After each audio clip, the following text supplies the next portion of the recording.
Round 3 of the NAB Cup, and with the reigning Premier's pre-season youth experiment mostly successful, they had to give the veterans some game time at some point, and the new-look Simmons Stadium seemed the perfect opportunity. They'd face a Richmond side who, after resting many of their top midfielders in their 38-point loss to the Dockers last week, were a lot closer to a round 1 dry run. Where Revolt jumps early and comes down with it. Jack would goal from there. Moments later, they were at it again. Gives it back over. Little kick by Cochin. He's clever. It was one-way traffic. The Cats goalless. They simply had no answer. Wonderful work by the Tigers, and Jake drills the goal. They've got 5 now, Richmond. Damien Hardwick delighted with the 5-goal first quarter blitz, and they'd immediately pick up where they left off. Slipped it to Jake King. First goal, Tigers. Usual suspects involved. In unprecedented scenes at Cardinia Park, the Tigers continued to humble the Premiers. Revolt's third, their 8th unanswered goal, and they simply kept coming. 3 Tigers there. Maybe that was the reason why. Take your pick. Basher Hawley kicks the goal. The locals would have to wait an eternity for their heroes first. Forces the ball to ground, but Motlop first there for the Cats. Is it their first goal? Yes, it is. Finally. It would spark a run of 3 straight for the Cats. 40 points the difference at half-time. Chris Scott wanted to see a difference from his players. What he got was something different from the Tigers. 70 metres from goal, kicks it from the centre square, kicks a NAB super goal. He's a super player. Dustin Martin would kick a 6-pointer moments later as Richmond continued their dominance. Tapped it back, tapped it over to Grigg. Another goal, Richmond. Gee, they worked that well. The Tigers taking a 9-goal lead into three-quarter time. And this one is on target. The Tigers opening the final term with a brace to Nahas. They're lining up here, Richmond. He's already kicked one along the ground. Make it 2. The Cats would post 2 late goals, but the damage had been done. The Tigers claiming the biggest of scalps in the lead up to round 1. Richmond winning all 4 quarters for a 59-point win. David Murdoch, Big Pond Sport.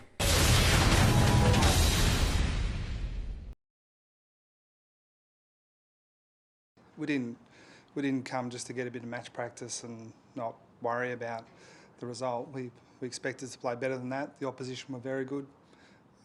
And again, I think I said it a number of times last year, it just highlights to me, and I really believe this, if the opposition's right up and you're a little bit off, it makes a huge difference in today's footy. You know, the worst team can beat the best team in that sort of scenario. I'm not saying that's what it was today by any stretch, but we were poor, they were good. In the context of the season, I don't think it matters all that much.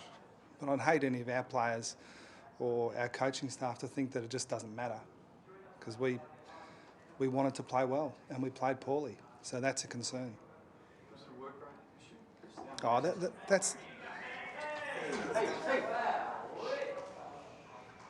that's one of the most annoying assessments in modern day footy, that it's just work rate. It is so simplistic and so superficial. I'm sure it was a part of it, but if we're going to cop out and say, oh, nothing's wrong, we just didn't work hard enough, then we're destined for poor performances all year. How do you read contested possession count generally, and what specifics is that? Yeah, well, I can't remember the last time Geelong had 232 possessions. So that was ordinary, and the opposition were able to get the ball and keep the ball. So that suggested to me that they used it pretty well, and we let them do that. So defensively, we were poor, and I'll try not to read too much into the game in the context of the season, but in isolation, it was poor, and if we serve up that, we'll be in trouble. We've got back a fair few older boys, and some said like Joel Corey, top of the stat sheet and that sort of thing. Some others may scale them. To us, you look completely interested. How do you feel? Again, we've got to break the group up into various segments. We had 8 or 10 guys who were playing their first game for the season, and I thought most of them played that way, like they haven't played any competitive footy. But we had a big group of players that needed to play well to force their way into our team in the early rounds. And I thought some of them were okay and some of them were average. So the game meant different things to different people. Our experienced guys, we do cut them a little bit of slack, but not too much, because we don't want to be out there in competitive games of footy looking disinterested. Next week, do you try and mould more in and look to round one in the side that you trot out? Yeah, we'll stick to the plan that we came up with a number of months ago. And I mean, you do need to be careful to read too much into it. I'm not standing here devastated, but the competitor in me and the boys should be a little bit stunned because we want to play better than that.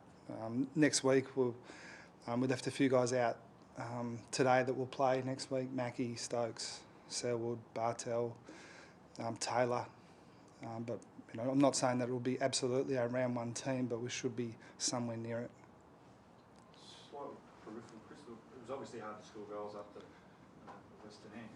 It was pretty not terribly windy today at all. Have you thought about what it's going to be like midwinter when it is blowing?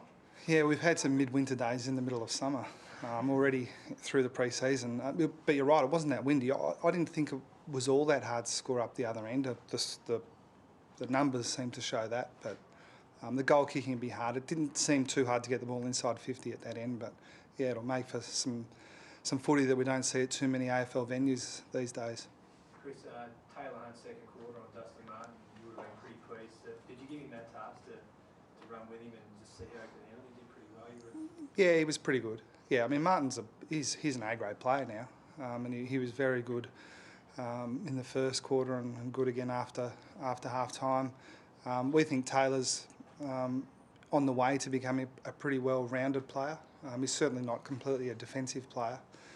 He's shown he can play pretty well in defence, and we think he can be a midfielder as well and have a good balance between attack and defence. So if you're searching for a positive, and it seems like you are, that might be one. Yeah. We ask you about Smets every week. Yeah.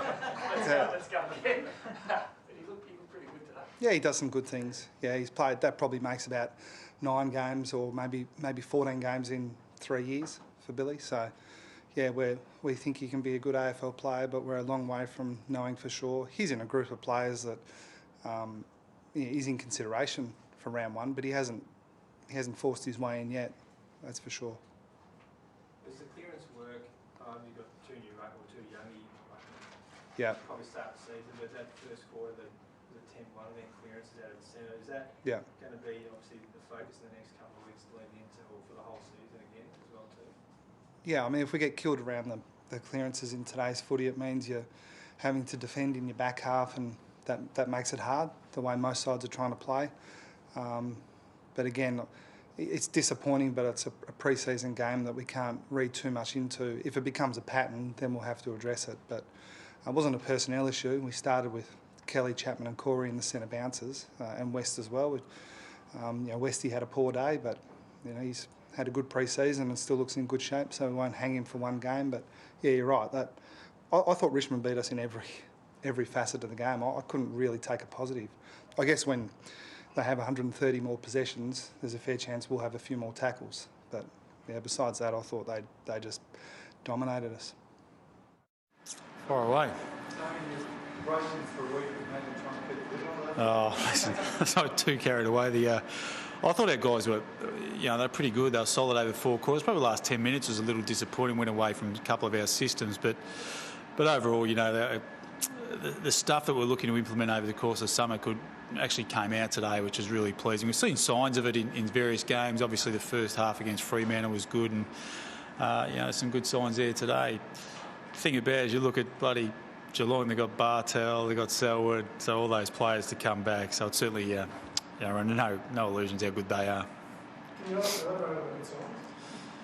Oh, I thought our contested ball was really good. Our clearances were up as well, which is important. Obviously, Ivan coming in, an experienced ruck that's been in the system 7 or 8 years, certainly adds to that. I thought he's around the ground ruck work, and also his ability to take marks was certainly paramount to us today, which is great. Yeah, it is, and also Dustin Martin another season, Trent Cotchin another season, all these type of players. We are relatively inexperienced still in that area of the ground, and just over the course of time, Steve Johnson made a really valid point during the week about the fact they've been, their side's been together anywhere between 8 to 11 pre-seasons, and the strength in their bodies is certainly strong, and that's something that's going to take a little bit of time for our guys, and it'll be inconsistent at times, but we're looking forward to it in the long-term future. Still a pretty good forward in the midfield, but Martin and those guys are very good early. Oh, look, they were good, but you had Bartel, you had Selwood, probably the two best players into the mix. Probably taken a bit away from a few others, but it certainly makes the job a hell of a lot harder with those guys in there. And, I think, but overall, Dustin and Cotchin were really good in that area.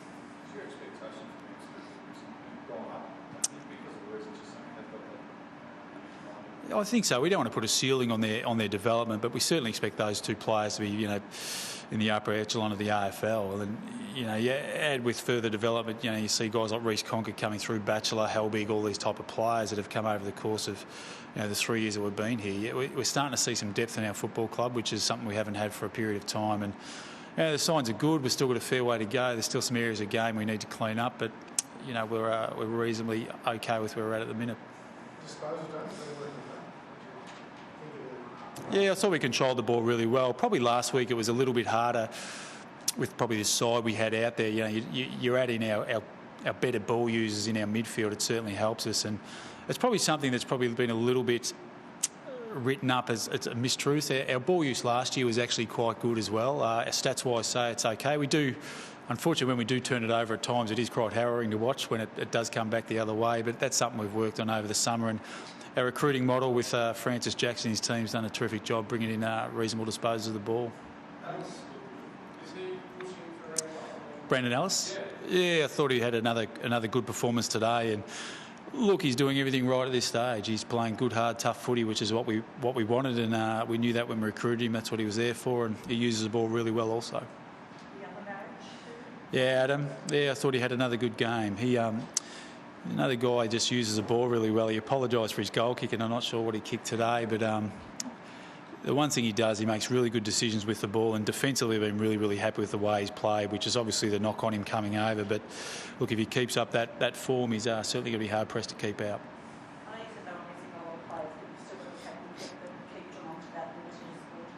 Yeah, it is. It's something we've worked on, and most sides have over the course of the summer. And the pleasing thing for us is we've got Brett Delidio to come back next week. He's a really important player for us. But look, it's good for the guys to see some signs of the things that we do well that they actually work. Yeah, probably just a game time issue that we're looking at. We always come in with a mindset of playing. I think we played 24. I know, was it 20? Yeah, it might have been 22 in the end. We're always going to try and get our game times up. We've managed them reasonably well over the first two, but we'll ramp up the game times over the next 2 weeks. No, listen, Martin and Cotchin just came off as part of the pre-planned rest period, so we came through unscathed, touch wood, thus far. Thanks, guys.